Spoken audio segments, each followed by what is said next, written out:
Bueno, vamos a hacer un video, ¿no? A modo de repaso de las cosas que estuvimos viendo.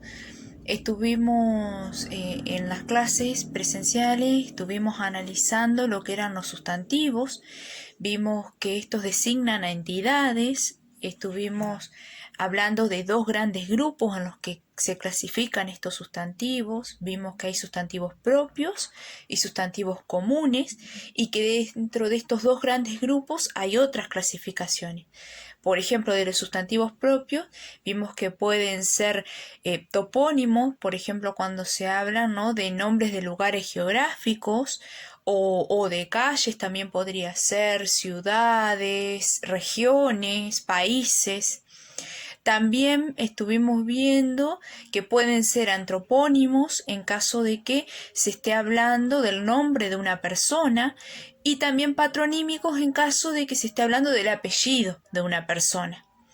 También vimos que están dentro de los sustantivos comunes, hay otras clasificaciones, como por ejemplo están los sustantivos individuales, que se refieren a entidades únicas, los sustantivos colectivos, que se refieren a un grupo de entidades. Esto, para ilustrarlo, sería así: un sustantivo individual podría ser, por ejemplo, un pez. Y un sustantivo colectivo, el sustantivo colectivo de pez, sería cardumen. Un sustantivo individual sería el árbol.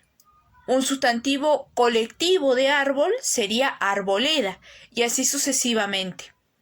Se refiere a un conjunto o a un grupo, no de cosas, en el caso de los sustantivos colectivos. Después vimos los sustantivos concretos, que se refieren a cosas materiales que podemos ver y que podemos, no solo que podemos ver, sino que podemos percibir con los sentidos. Y los abstractos son cosas inmateriales que nosotros no podemos percibir.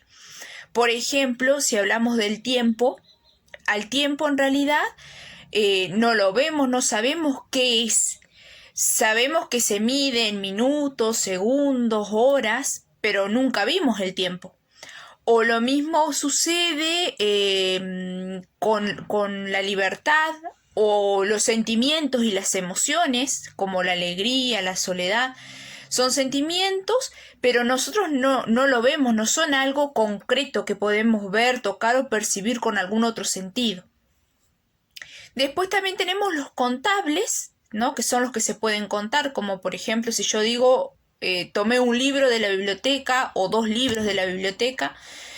Y los no contables, bueno, son los que no se pueden contar, como por ejemplo, yo no puedo decir compré una tierra o caminé sobre 2 granos de arena, sino que yo digo caminé sobre la arena o compré tierra para ponerla a las macetas, por ejemplo. ¿Por qué lo decimos así? Porque en realidad no lo podemos contar. No podemos contar las partículas de tierra ni los granos de arena. Así que eso se refieren. Hay sustantivos que son incontables. Y bueno, después lo que nos quedaba por ver eran los adjetivos. En el caso de los sustantivos vimos que respondería a la pregunta ¿qué son? Y en el caso de los adjetivos responderían a la pregunta ¿cómo son? Es decir, que los adjetivos atribuyen propiedades a las entidades o describen a los sustantivos. En el caso de los adjetivos hay 3 grandes clasificaciones. Están los adjetivos calificativos, ¿no?, que en realidad atribuyen cualidades a las cosas. Estas cualidades pueden ser positivas o negativas en caso de que yo hable, por ejemplo, de las flores y diga que las flores son lindas. Digo que son lindas porque a mí me parecen lindas, pero quizás no a todos les parezcan lindas. Después están los calificativos descriptivos, que ahí se habla desde un punto más objetivo sería. Entonces el ejemplo, para que se pueda entender esto, sería el decir que las flores son aromáticas. Ya no estoy diciendo que las flores son lindas o son feas, porque ese es el punto de vista mío, sino que estoy diciendo que las flores son aromáticas. Es algo más objetivo, porque si son aromáticas, todos se van a dar cuenta de que las flores son aromáticas o no. Y también están los calificativos relacionales. ¿Qué pasa con estos o qué es lo que hacen esta clase de adjetivos? Es relacionar un sustantivo, una entidad con un ámbito. Por ejemplo, si yo digo la revista científica, estoy hablando de una entidad que es la revista, que está relacionado al ámbito científico, a la ciencia, o sea que va a tratar de temas científicos. Si hablo de una enciclopedia, la enciclopedia se relaciona con un ámbito académico. Si hablo, por ejemplo, de los apuntes de ustedes, de lo que escriben ustedes, de su carpeta, ¿no? De los que escriben ustedes en clase, estoy hablando de una carpeta escolar, ¿no? Ahí está el ámbito escolar. Así que a eso se refiere con los adjetivos relacionales. Después están los adjetivos numerales, ¿no? Que expresan cantidad y orden. Entonces pueden ser ordinales. Un ejemplo de un adjetivo ordinal sería, por ejemplo, decir Juan llegó primero y ganó la carrera, por ejemplo. Primero sería el adjetivo ordinal, que ordena. O decir Juan llegó último y perdió. Último sería el adjetivo que ordena. Primero, segundo, tercero. Son adjetivos ordinales. Después tenemos los adjetivos cardinales que indican cantidad. Por ejemplo, compré 2 libros o compré 1 libro.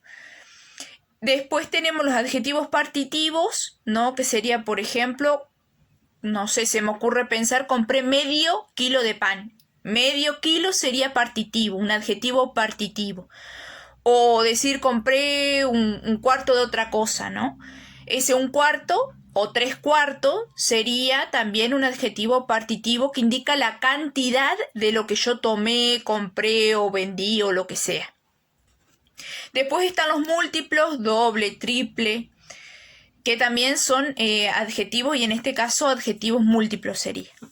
Así que bueno, eso dentro de los numerales, que yo ahora igual les voy a pasar una imagen con una anotación breve, un cuadrito como hemos hecho con los sustantivos, en donde pueden escribir, ¿no?, a qué se refiere cada uno de estos.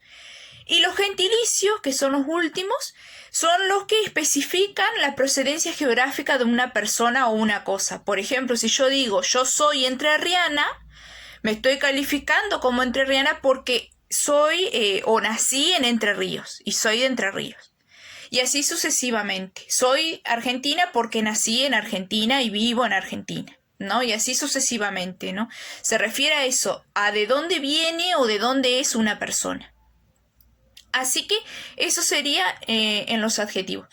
Yo les quise grabar la explicación para que ustedes, con algunos ejemplos, para que ustedes más o menos se guíen y recuerden lo que ya hemos hecho en clase. En el caso del cuadro que ustedes hicieron en la primera actividad, en la primera clase que tuvimos, a ese cuadro ahora lo pueden revisar y pueden fijarse porque hay, por ejemplo, un adjetivo gentilicio en los que muchos se equivocaron, se confundieron y lo marcamos a eso, así que pueden trabajar con ese cuadro y ver en dónde van a poner algunas de las palabras o nominaciones que teníamos en el cuadro. ¿En qué lugar van a poner el adjetivo? ¿En qué lugar van a poner el sustantivo? ¿En qué lugar van a poner el verbo? Pueden revisar eso mientras. Y les voy a dejar una actividad muy breve para que vayan haciendo, ¿no? Sería realizar 3 ejemplos de cada uno de estos grupos de sustantivos y adjetivos. Ahora yo se las voy a pasar escrita igual, como actividad de repaso de lo que ya estuvimos viendo.